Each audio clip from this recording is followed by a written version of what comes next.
Ang liderato naman ng Kamara, iginiit na dapat dalhin ang mandato mula sa taong bayan ng may kababaang loob at hindi dapat ipinagdiriwang.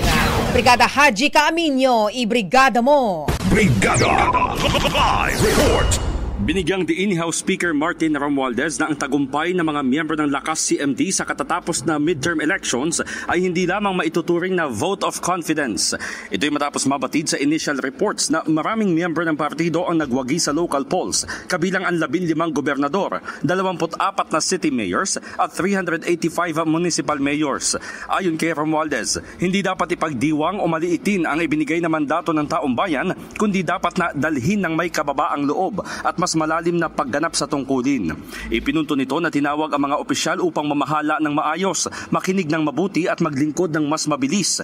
Walaan niya sa numero ang lakas ng partido, kundi sa tiwalang nakukuha nito sa bawat lalawigan, lungsod at bayan. Pero malinaw umano na ang nais ng publiko ay ang continuity, performance at maaasahang public servants. Dagdag pa ng speaker, hindi sila naparito para ipanalo ang eleksyon, bagkus ay magpabago ng buhay nang nakatindig sa pagkakaisa, kaunlaran at tunay na solusyon.